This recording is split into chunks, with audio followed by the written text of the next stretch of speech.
예, 안녕하세요. 코인 알려주는 허쉬입니다. 예, 오늘 제가 준비한 영상은요, 비트코인, 이더리움, 알트코인 투자자들 이 영상은 꼭 보세요. 뭐 이런 제목으로 영상을 준비했는데요. 오늘 내용은 진짜 좋은 내용이 맞아요. 영상도 조금 길 거고요. 예, 근데 제가 영상 앞부분에 항상 좀 푸념이 있잖아요. 그죠? 그래서 그런 부분을 시청자분들이 싫어한다는 것도 알고 있는데요.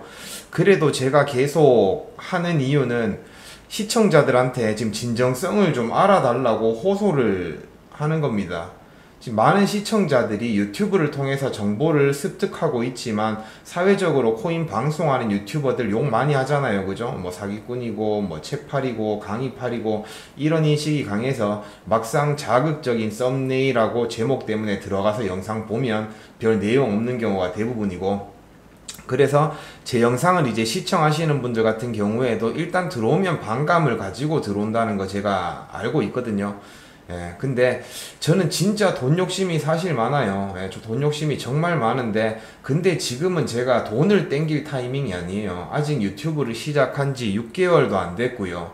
지금은 일단은 최대한 많은 사람들한테 좋은 정보 주면서 인정받고 싶고 신뢰를 쌓고 싶은 그런 단계입니다. 그러니까 이럴 때 이제 정보들을, 제가 드리는 정보들을 쏙쏙 많이 빼가세요. 나중에 구독자 많아지고 막 수익하고 제가 또 배불러지면 그때 돼서 어떻게 변할지 몰라요. 근데 지금 같은 경우에는 뭐 제가 그런 마음으로 방송하는 게 절대 아니다. 그리고 오늘도 토요일이잖아요. 토요일인데 지금 가격이 많이 하락해가지고 사람들이 또 불안한 마음에 주말을 망칠까 싶어서 오늘 진짜 중요한 내용들을 좀 준비를 했습니다. 그러니까 오늘 제가 준비한 영상은 좀 마음 열고 집중해가지고 한번 좀 봐주셨으면 좋겠어요. 예, 영상이 좀 길어요. 근데 주말이니까 시간 좀 투자하셔가지고 꼭 집중해서 이 내용은 속는 셈 치고 한번 봐주세요. 예. 제가 학창시절에 진짜 사고뭉치였거든요. 그래서 제가 예를 들어서 말씀드릴 수 있는 게 뭐 요런 거밖에 없네요. 예. 선생님한테 어렸을 때 막 사고치고 맞을 때 있잖아요. 예. 그때 뭐 몇 대 맞을지 이야기하고 뭐 때리면 그나마 다행인데요. 몇 대 때리는지 말 안 하고 선생님이 이제 때리기 시작할 때가 있어요. 그러면 한 5대까지는 맞을만 합니다. 예, 5대까지는 맞을만 한데 딱 6대째 맞으면요, 5대가 아니었네, 와 10대인가?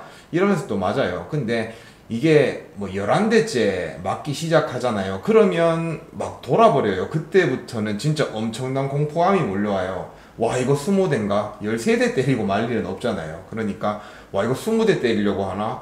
30대인가? 막 이런 생각 들면서 엄청 공포가 심해요. 그러니까 비트코인도 저는 비슷하다고 생각을 하거든요. 이게 언제까지 하락할지 알면 뭐 좀 버틸 만한데, 이게 지금 뭐 7월 말부터 해가지고 70K에서 49K까지 빠졌다가 반등을 했는데 지금 또다시 53K까지 막 이렇게 빠지고 하니까요, 심리적으로 엄청난 공포가 몰려온다는 걸 제가 알거든요. 그래서 오늘은 제가 몇 대 맞을지는 말씀을 못 드리고 이제 거의 다 맞았다라는 내용에 대한 영상을 준비했어요. 예, 그럼 영상 시작 한번 해보도록 하겠습니다. 예. 자, 비트코인이 최근 하락을 하기 시작한 건 7월 31일 날 이란이 이스라엘에 대한 대규모 공격을 시작하겠다고 말했을 때부터예요. 그죠? 근데 그렇게 하락이 시작됐는데 처음에 나왔던 말은 트럼프 지지율이 하락해서 비트코인 가격이 하락했다. 왜냐면 그때는 나스닥이 안 빠졌으니까요. 그 내용이 나스닥 장 마감하고 나서 나왔으니까. 근데 이제 나스닥까지 다음날 이렇게 빠지니까 그때부터는 이제 경기 침체에 대한 이야기가 나오는 거예요. 막 엔캐리 청산에 관한 이야기까지 막 나오고요. 그러면서 시장은 극도로 불안해지고 이제 미장이 시작할 때까지 엄청나게 하락을 했다. 그죠? 한 48점 몇 K 뭐 요렇게 찍고 가격이 이제 미장 시작하고 반등하긴 했는데요. 지금 다시 또 하락을 하고 있어요. 그 이유는 불확실성 때문일 건데요. 예, 이건 모두가 동의를 하실 거라고 생각을 합니다. 자, 그러면 경기 침체가 오면 가격은 하락할 거고, 경기 침체가 안 오면 가격은 뭐 당연히 상승하겠죠. 이건 모두가 그렇게 생각할 거잖아요. 그죠? 예. 그럼 지금 우리가 생각해 봐야 될 건, 이 경기 침체가 와서 주가가 하락했나요? 아니면 주가가 하락해서 이거는 경기 침체 우려 때문이라고 생각을 했나요? 예. 저는 후자라고 생각을 하거든요. 경기 침체가 명확하게 와서 주식 가격이 빠지고 막 이렇게 하락을 했던 게 아니라 주식 가격이 하락하고 나스닥 가격 하락하면서 뭐 비트코인 가격 하락하고 하니까 이제 경기 침체 때문이구나 뭐 이렇게 생각을 한다는 거예요. 그죠? 맞잖아요. 그죠? 자, 그러면 지금 경기 침체를 보는 가장 큰 이유가 뭐냐면 딱히 없거든요. GDP 지금 막 3% 이상 3% 나왔어요. 최근에. 그죠? 그러면 이거 경기 침체 절대 아니거든요. 근데 연준이 이야기하는 건 고용시장이 지금 조금 둔화되는 모습을 보이고 있다. 그게 지금 가장 큰 것 같아요. 그죠? 물가 같은 경우에도 지금 우리는 계속 더 하락해야 된다, 더 하락해야 된다라고 이야기하고 있잖아요. 그죠? 예, 그러니까 지금 포커스가 맞춰져 있는 건 실업률이다. 그래서 지금 미국 상황을 조금 살펴보면 물가는 지금 계속 비싸요. 아직도 서민들은 엄청 먹고 살기 힘든 게 사실이에요. 예, 근데 고금리 때문에 재택근무도 많이 늘어났고요. 상업용 부동산이 또 막 하락하고 있잖아요. 그죠? 왜냐면 뭐 오피스 건물들이 월세가 안 나가니까. 예, 그래서 재택근무 코로나 이후로 재택근무 많아지면서 사무실로 출근하는 인원도 많이 줄어들고, 그러니까 상업용 부동산 별로 안 좋고, 금리도 높다 보니까 원래는 예를 들어서 금리가 대출 이자가 2% 내면 된다. 그러면 내가 수익률이 한 5%만 나와도 6%만 나와도 어찌됐든 한 4% 정도 수익이 발생하잖아요. 상업용 부동산으로. 근데 지금은 금리가 너무 높다 보니까 대출을 받아가지고 상업용 부동산 투자해놨는데 월세 들어오고 하는 거는 지금 5% 6% 수익률이 나요. 근데 대출 이자로 5% 6% 나가야 되니까 상업용 부동산이 재미가 없다는 거죠. 수익률이. 예. 그래서 지금 상업용 부동산이 너무 안 좋다. 그래서 이제 상업용 부동산에 투자해놨던 사람들이, 대출 받아서 투자해놨던 사람들이 이제 악성 채무로 변하는 거예요. 그러면서 지방은행들도 안 좋아지고 이런 게 지금 미국 경기의 문제거든요. 경기 침체와는 조금 내용이 다르다는 거죠. 지금 실업률, 고용이 조금 둔화되고는 있지만 GDP도 잘 나오고 물가도 괜찮아요. 소비도 그닥 나쁘지 않거든요. 예. 최근에 말씀드렸잖아요. 월마트나 이런 건 지금 실적 더 좋아졌다고. 뭔가 고가의 백화점 기업 이런 것들은 지금 실적이 조금 나쁘긴 하지만 진짜 필수품 있잖아요. 생필품 이런 거 사고 그런 이제 소비는 줄지 않았다. 그렇게 저는 보고 있습니다. 그래서 이건 지금 경기 침체하고는 조금 다른 문제라고 저는 생각을 해요. 예, 그래서 지금 사실 미국의 인플레이션이 상승하고 금리가 낮아지면 미국의 장기 국채 이자는 해결이 돼요.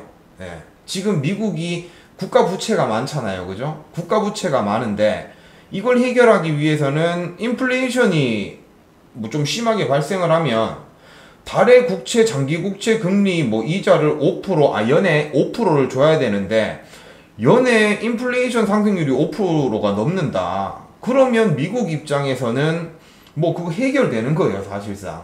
맞잖아요. 이게 이해하기가 조금 힘든가요? 네. 하여튼 그게 맞다는 거예요. 그러니까 지금 무조건 금리 인하를 해야 된다. 미국은. 자, 그리고 상업용 부동산 문제도요. 금리가 낮아지면 상업용 부동산으로 똑같은 수익이 발생한다고 해도 금리가 낮아져 버리면 수익률은 증가하거든요. 그 무슨 말인지 이해되시겠어요? 요 정도는 이해를 해야 됩니다. 예. 금리가 낮아지면 내가 대출 이자 낼 게 줄어들잖아요. 그럼 똑같은 수익을 발생을 시킨다고 해도 대출 이자 낼 게 줄어드니까 원래 대출 이자를 1,000만 원 냈다고 하면 금리가 낮아져서 앞으로는 500만 원만 내도 돼.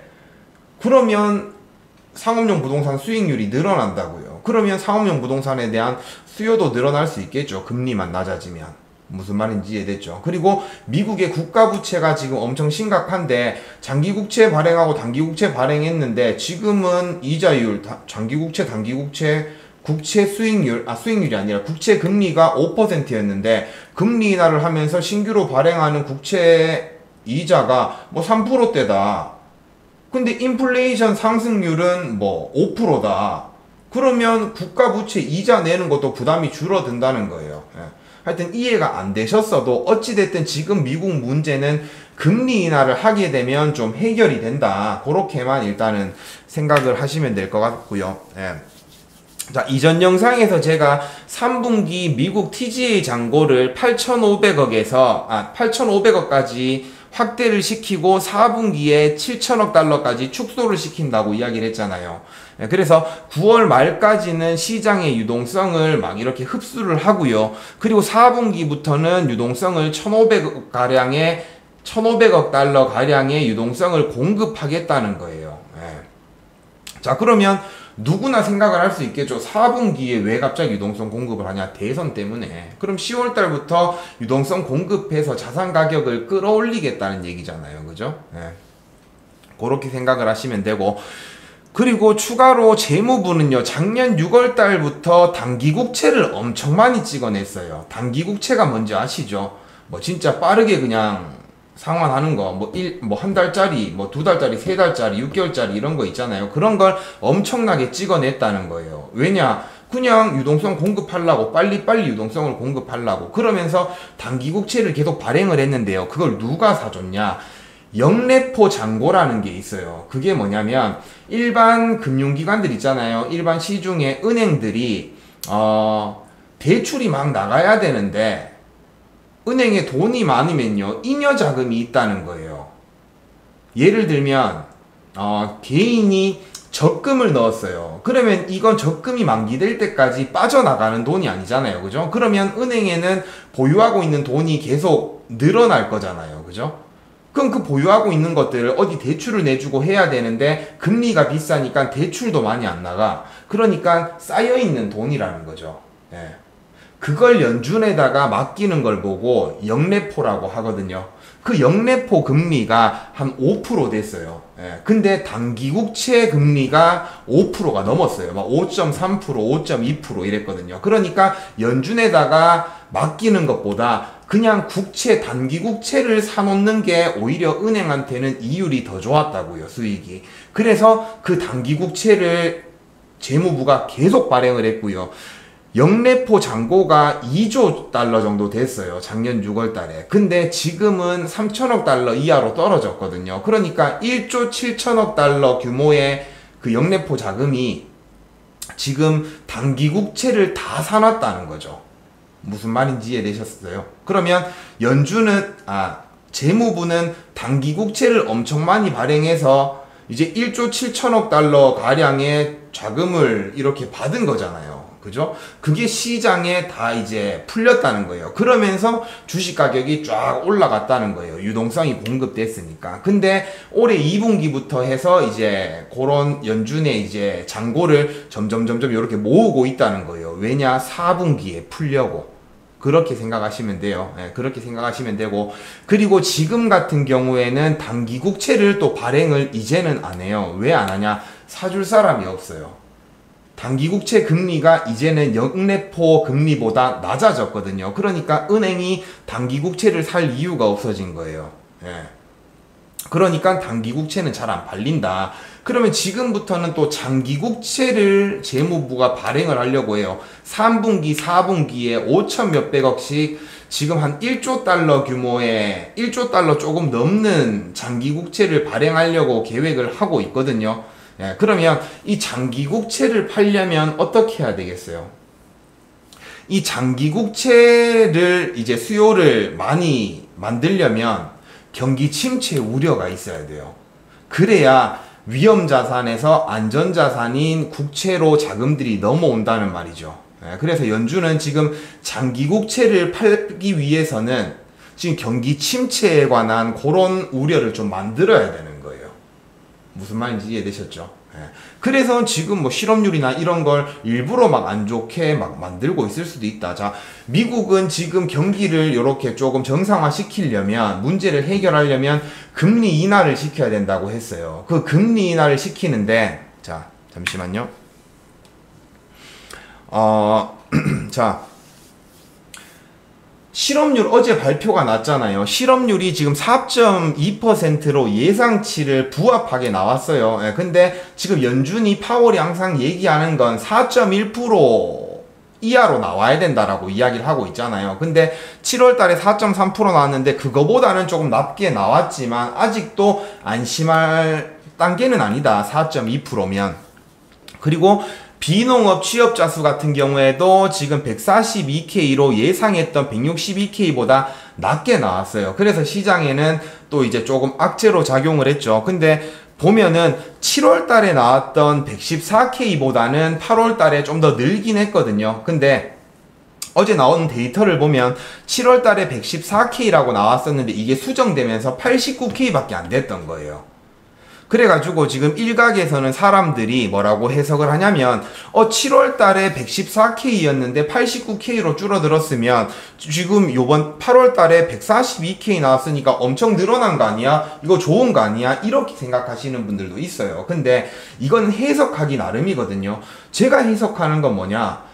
162K 나오려고 했는데 142K 나왔다. 그러면 지금 예상했던 것보다 고용이 안 좋아진 거잖아요. 취업자 수가 예상했던 것보다 안 나왔다는 거예요. 그리고 7월 달에도 114K가 나왔었는데 이게 오히려 더 안 좋았다고 데이터가 수정이 돼버린 거예요. 그러면 7월 달에도 취업자가 얼마 많이 없었고 8월 달에도 예상보다 취업자 수가 많이 없네, 이런 결과가 나올 수 있다는 거예요. 그래서 저는 이제 이 고용이 둔화되는 모습들이 어제 지표에서 나왔다고 생각을 하고요.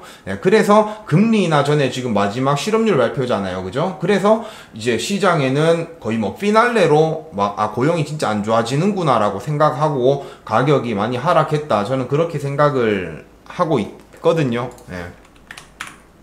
자, 근데 사실상 보면요, 이 4.2%라는 실업률이 그렇게 높은 수치는 아니에요. 높은 수치는 아니지만 실업률이라는 건 한번 상승하기 시작하면 엄청나게 상승을 하거든요. 그래서 그걸 우려하는 거예요. 진짜 실업률이 5%, 6%, 7% 올라갈까 싶어서. 실업률이라는 건 이전 데이터를 보면 항상 요 상승이 나오기 시작하면 그때부터는 급속도로 증가했거든요, 실업률이. 근데 자, 이 실업률이라는 건 또 뭐냐? 실업률 이야기만 딱 들으면 막 잘린 사람이 많은 걸로 보이잖아요. 근데 그게 아니에요. 이게 취업을 원하는 사람이 얼마만큼 있는데 그 중에 얼마만큼 취업을 못했냐를 보는 거예요. 자, 그러면 최근에 미국은 이민자가 엄청 많았잖아요, 그죠? 이민자를 엄청 많이 받아들였어요. 근데 그 이민자들이 미국 왜 왔어요? 취업하려고 온 거예요. 그러니까 취업을 원하는 사람들이 엄청 많이 늘어난 거죠. 무슨 말인지 아시겠죠? 일자리는 한정돼 있는데 취업을 원하는 이민자들은 엄청 많이 늘었다. 그렇게 되면 실업률은 증가할 수 있다는 거예요. 그래서 최근에 실업률이 계속 조금 증가하는 모습들을 보인다고 저는 생각을 하거든요. 생각을 하는 거고, 그리고 지금 이제 비농업 취업자 수가 줄어들고 있는 건 이제 정부의 일자리가 조금씩 줄어들고 있다라고 저는 생각을 해요. 왜냐면 유동성을 지금 계속 축소시키고 있다라고 이야기를 했잖아요. 그러니까 푸는 돈이 적으니까 정부 일자리도 조금씩 계속 줄여 나가고 있다라는 거예요. 저는 그렇게 생각을 합니다. 자, 그러면 4월 달부터 이제 돈을 풀기 시작한다고 이야기를 했잖아요. 그 돈을 풀기 시작하는 건 그냥 기업차를 막 사주고 이런 게 아니에요. 그냥 고용을 늘릴 수도 있는 거예요. 일자리 창출시키면서 이제 막 그런 월급들 많이 이렇게 예산에 편성해서 그렇게 고용을 늘릴 수도 있는 거예요. 그렇게 고용을 늘리면 취업자가 늘어나고 돈 버는 사람들이 많아지잖아요. 그러면 개인들이 돈을 많이 번다고 하면 그걸 이제 주식시장에도 투자할 수 있는 거고요. 기업에다가 돈을 풀어줘가지고 기업이 이제 새로운 막 이제 산업들을 막 이렇게 활성화시키고 그렇게 돈을 풀 수도 있는 거고요. 무슨 말인지 아시겠죠? 그러니까 4분기부터는 이런 것들을 좀 좋게 만들 수 있다. 그렇게 이해를 하시면 될 것 같아요. 자, 좀 어렵죠? 오늘 내용이 좀 어렵긴 한데 이건 되게 좀 디테일하게 설명을 좀 드려야 되는데 시간은 한정돼 있다 보니까 제가 최대한 짧게 이렇게 설명을 한다고 했는데 이해가 확실하게 되셨을지 모르겠네요. 자, 그럼 정리를 해보자면 지금 문제가 되고 있는 건, 미국에 지금 문제가 되고 있는 건 상업용 부동산 가격이 하락하는 거. 그래서 이제 불량 채권이 늘어나는 거. 그래서 은행이 지금 안 좋아지는 거 하나 하고요. 그리고 미국 국채가 지금 국채 이자가 너무 많이 발생을 하고 있으니까 미국이 매년 갚아야 될 돈이 너무 많다. 그게 문제라는 거. 근데 요거는 금리 인하가 되면 조금 어느 정도 이제 해소가 될 수 있다. 근데 금리 인하를 해가지고 경제 성장이 가속화되면 인플레이션은 발생할 수밖에 없잖아요. 그러면 부자들은 좋겠죠. 예, 원래 돈 많은 사람들은 뭐 물가 좀 상승하고 하더라도 본인 뭐 부동산 가격 올라가고 주식 올라가고 이러면 본인들은 더 부자가 되는 거니까요. 근데 서민들은 힘들어진다는 거죠. 예, 왜냐면 월급은 한정돼 있고 나는 어디 투자하는 것도 별로 없는데 물가만 계속 올라가고 인플레이션이 발생을 하고 그러면 내가 가지고 있는 받고 있는 월급의 가치가 떨어지니까 서민들은 싫겠죠. 그러니까 대선 전에 이렇게 인플레이션이 상승해 버리면 민주당 현 정부에서는 좋지 않다는 거예요. 그래서 지금 대선이 임박했을 때 금리 인하를 시작하는 거라고 저는 생각을 하거든요. 왜냐면 9월 달에 금리 인하 한다고 해서 10월 달부터 당장 물가가 상승하고 이런 건 아니니까요.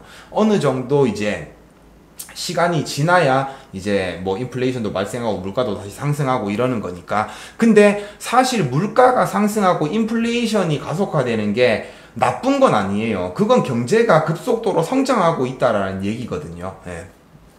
그렇게 생각하시면 될 것 같고요. 예. 그래서 지금 이제 미국 정부가 이렇게 조금 실업률도 좀 고용이 조금 둔화되고 있고 경기 침체가 오고 있다는 그런 시그널을 조금 보여야 할 이유들은 두 가지가 있잖아요. 그죠? 그렇게 경기 침체 우려로 인해서 장기 국채도 팔아야 되고 금리 인하할 명분도 만들어야 되니까. 그죠? 자, 그러면 다시 한번 또 정리를 해볼게요. 그래서 지금 미국 정부가 어떻게 요렇게 경기 침체 우려를 조금 주고 있는지 알겠죠. 예, 이게 전략이다. 저는 그렇게 생각을 하고 있고요. 자, 그러면 위에 말씀드렸던 거 다시 한번 이야기를 할게요. 자, 그러면 지금은 나스닥과 비트코인이 하락하는 이유가 경기 침체 때문이 아니고 경기 침체가 와서 하락한 게 아니라 경기 침체가 올 것 같다는 불안감 때문에 엑시트하는 자금들이 많아서 지금 하락을 하고 있다. 그죠? 그러면 자, 만약에 경기 둔화가 조금 온다고 칩시다. 그래도 금리 인하 폭이 경기 둔화의 폭보다 크면요, 이제 자산 시장은 또 이렇게 상승을 해요. 그리고 경기 침체가 아니라는 판단이 딱 서게 되면 또 자산 시장에는 엄청난 돈이 들어가면서 가격은 또다시 한번 폭등을 해줄 수가 있다고요. 예. 그게 지금 미국 정부가 그리고 있는 그림이라고요. 지금 사람들이 경기 침체 오는 거 아니야? 이런 불안감에 막 이제 주식시장에 돈도 좀 빼고 막 장기 국채 막 요렇게 사고 요러고 있는데, 이게 미국 정부가 돈을 막 풀어가지고 자산시장을 다시 이렇게 끌어올린다. 그리고 이제 고용지표도 조금 좋게 만들고 뭔가 GDP도 상승하고 뭐 금리도 인하하고 이런 걸 지금 쫙쫙쫙쫙 시행한다라고 하면, 그런 모습을 보여준다라고 하면 개인들은 어떻겠어요? 이거 절대 경기 침체 아니네, 다시 또 한번 펌핑할 수 있겠네 하면서 자금은 들어온다고요. 그러면 주식시장이랑 비트코인은 다시 빵 이렇게 상승할 수가 있다는 거죠. 근데 미국 정부가 이런 그림을 그리고 있다고 해서 100% 미국 정부의 전략대로 되는 건 아니죠. 성공한다는 보장은 없죠. 하지만 저는 이제 최근에 이런 데이터들을 보면서 미국 정부가 이렇게 자산 가격 한번 끌어올리겠네, 한 10월 달부터 하반기에. 그러면 비트코인 상승할 확률이 높겠네. 저는 그냥 그렇게 한다는 거예요. 그래서 허씨가 좀 논리적으로 이야기를 하고 있는 것 같으니까 허씨 말이 맞겠지, 이렇게 다들 생각하시면 저는 엄청 부담스럽거든요. 그래서 여러 저와는 다른 관점들을 이렇게 보면서 조금 본인이 판단하셨으면 좋겠는데, 사실 국내 코인 유튜버 중에 막 이렇게 본인의 관점을 논리적으로 이야기하는 사람들은 잘 없다. 그죠? 그래서 제가 그 부분이 되게 아쉬운데요. 그래서 한 가지 당부를 드릴 게 뭐냐면, 제발 유튜브들 틀렸다고 악플 달고 비난하고 그러지 마세요. 그냥 안 보시면 되거든요. 예. 지금 돈에 환장한 유튜버들이 막 자극적인 썸네일 달고 제목에 어그로 끌어가지고 시청자들을 막 이렇게 끌어오잖아요. 그럼 시청자들은 그런 데 낚여가지고 보면서 막 열불 내면서 악플 달고 막 이런다. 그죠? 근데 그런 관심도 유튜버한테는 수익인 거거든요. 그래서 아무리 욕을 먹고 해도요, 계속 그렇게 할 수밖에 없어요. 예. 시청자들이 계속 거기 가가지고 시청하고 막 악플 달고 하면요, 그 악플 달고 막 싫어요 누르고 하는 것도 관심이라서 유튜브에서는 그런 알고리즘을 띄워주거든요. 그러니까 좀 막 이렇게 돈 밝히고 진짜 별로 좋은 정보도 아닌데 어그로 끌고 막 이런 유튜버는 그냥 관심을 끄는 게 최고다. 관심을 꺼야 이제 그런 유튜버들도 어그로 끌고 막 이래가지고 조회수를 늘리는 게 아니라 좋은 정보를 줘가지고 이렇게 조회수를 올리려고 노력을 할 거잖아요. 예. 자, 저는요, 뭔가를 시작하면 제가 만족할 때까지 절대 포기 안 하거든요. 예. 제가 뭔가 그래도 어느 정도 성취감을 느끼고, 그래, 역시 나는 이 정도는 되지, 이런 만족감을 느껴야 저는 포기한다는 거죠. 그래서 저는 진짜 포기를 잘 안 해요. 근데 제가 지금까지 살면서 해본 일 중에 가장 하기 싫고 가장 그만두고 싶은 게 유튜버예요. 예.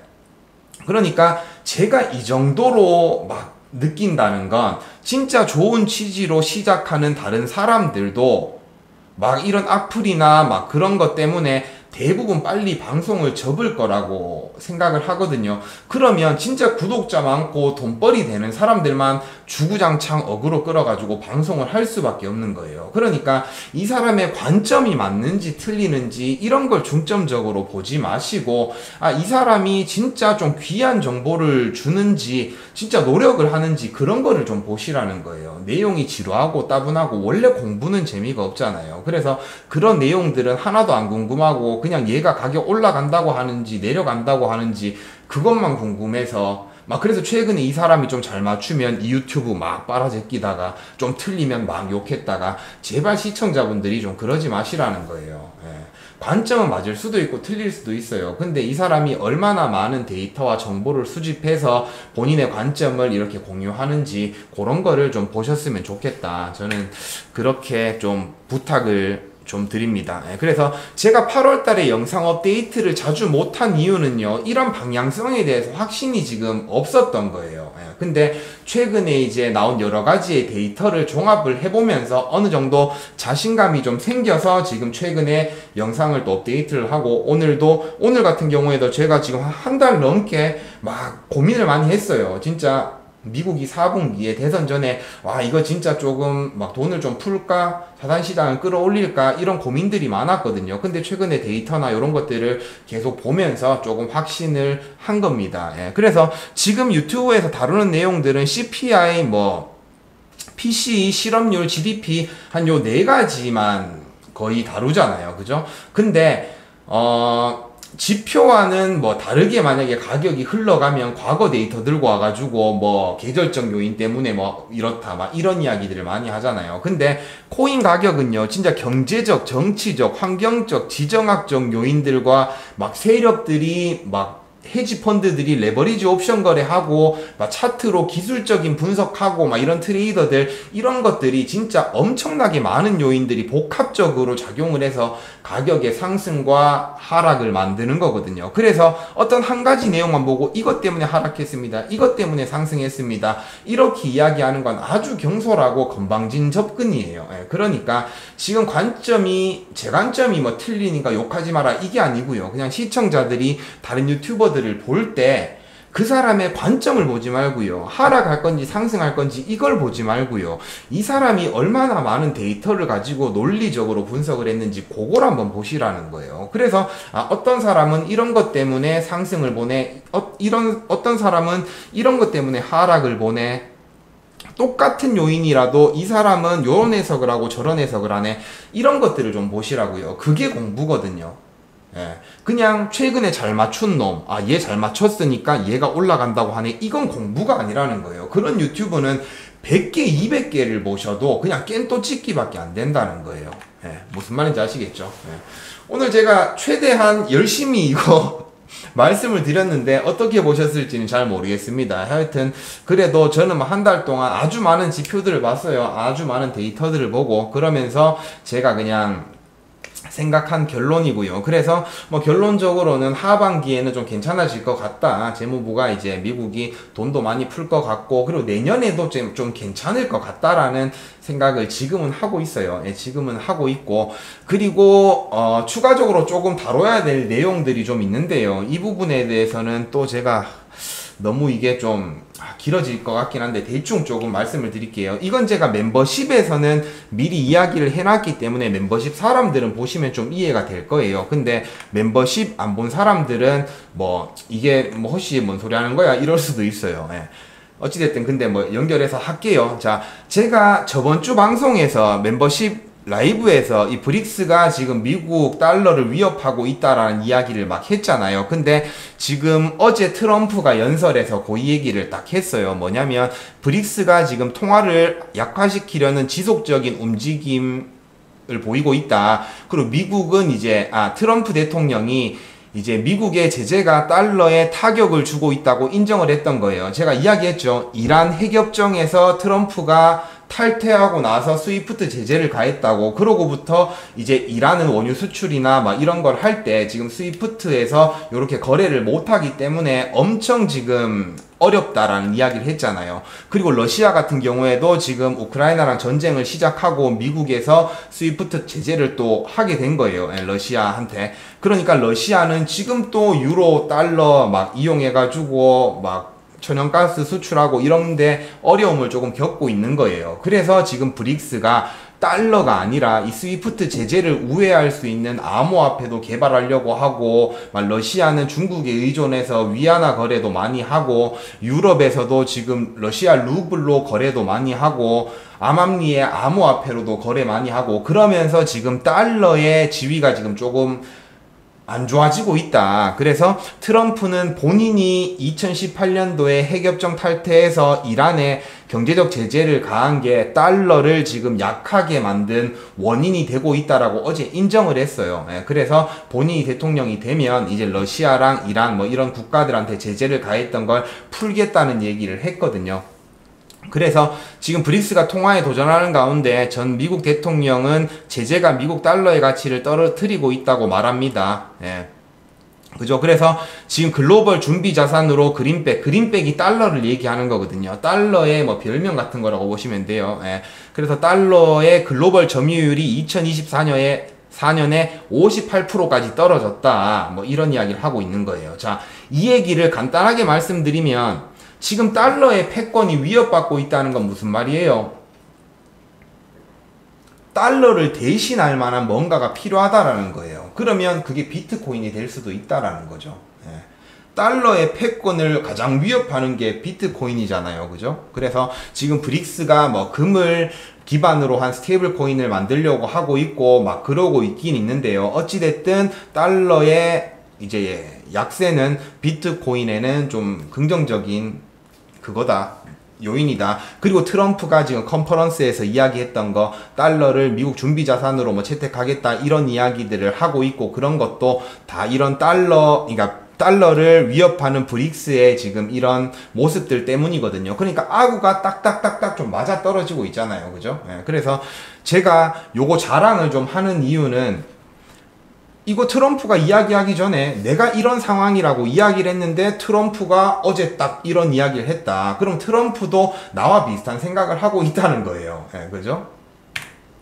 자, 그리고 파벨 드로프 지금 텔레그램 CEO 관련해서도 제가 이것도 일반 영상에서도 다뤘을 거예요. 이게 요거 때문에 비트코인 가격이 하락하는 게 통코인 가격 하락해서 비트코인이 같이 하락하는 게 아니고 이게 미국 지금 정부나 아니면 뭔가 딥스테이트 이런 보이지 않는 우리가 모르는 그런 세력들에 의해서 언론을 통제하고 있는데 텔레그램이나 X 같은 요런 이제 소셜을 제대로 통제하지 못하니까 특히나 텔레그램 같은 경우에는 진짜 막 이런 정부의 규제나 이런 게 안 통하는 그런 거다 보니까 지금 텔레그램 CEO를 막 이제 불법행위 막 이런 걸로 구금해가지고 지금 백링크를 심든 아니면 텔레그램에서 막 안 좋은 이야기들 나오는 거 그런 거 다 좀 삭제하게 만들려고 하든 이렇게 위협하려고 지금 파벨 드로프를 잡아갔다 이렇게 말씀을 드렸잖아요. 그래서 지금 4일간 조사를 받고 파벨 드로프가 지금 딱 이렇게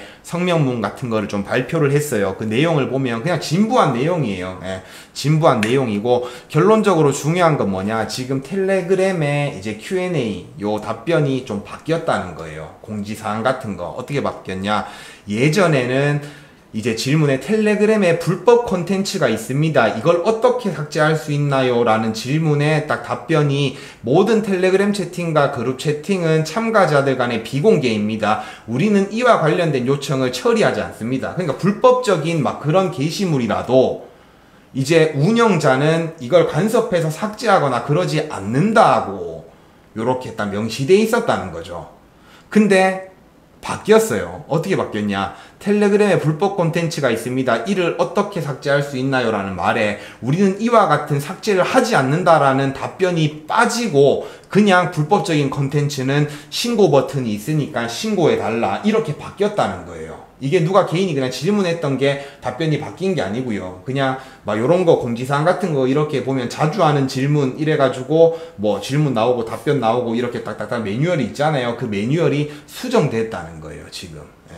그러니까 파벨드로프가 지금 프랑스에 구금돼서 4일 동안 조사받고 지금 아직도 조사를 받고 있는 와중에 조금 넘어갔다. 예. 그렇게 지금 뭐 계속 우기다가는 진짜 뭐 처벌 받을 것 같으니까 지금 조금 항복했다 요렇게 볼 수 있겠죠. 그러면 미국 정부는 어떻게 했어요? 지금 뭐 미국 정부뿐만이 아니라 우리가 모르는 딥스테이트들은 또 이제 언론을 조작하고 이런 텔레그램도 좀 조작하고 자기네들한테 불리할 수 있는 그런 것들은 다 차단을 할 수 있겠죠.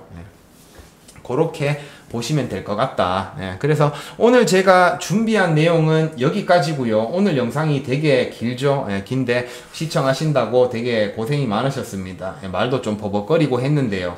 그래도 뭐 끝까지 이렇게 시청해 주셔가지고 감사하고요. 이해가 안 되시면 여러 번 좀 보세요. 예, 어제 저희 누나가 밤에 집에 왔어요. 집에 와가지고 전에 네가 올렸던 영상 도저히 이해가 안 되더라. 연방준비제도가 뭐고 뭐 TGA가 뭐고 뭐 잘 모르겠더라 이러더라고요. 그래서 아무 내용도 자기는 귀에 안 들어온다고 하던데 제가 이게 왜 이해가 안 되냐, 내가 최대한 쉽게 풀었는데 다시 한번 들어봐봐 이러면서 제가 차근차근 설명해 주면서 이렇게 보여주니까 누나가 이해를 하더라고요. 그래서 지금 말이 어렵고 해서 이해가 좀 잘 안 되시더라도 차근차근 요거를 다시 이해 안 되더라도 한 번 더 들어보시고 막 이렇게 들어보시면은 조금 제가 하고자 하는 말이 뭔지 조금 이해하실 거라고 생각을 하거든요. 그래서 요런 내용들은 좀 뭐 두 번, 세 번, 여러 번 들어보시길 추천드린다. 예. 막 설거지 하면서 운전하면서 이렇게 들으면요 이해 잘 안 돼요. 얘 뭔 소리 하는 거야? 이렇게밖에 안 되거든요. 그러니까 이거 집중하셔가지고 좀 들어보시라는 거 한번 당부를 좀 드립니다. 예, 오늘 제가 준비한 영상 여기까지입니다. 시청해주셔서 감사합니다. 즐거운 주말 보내십시오. 예.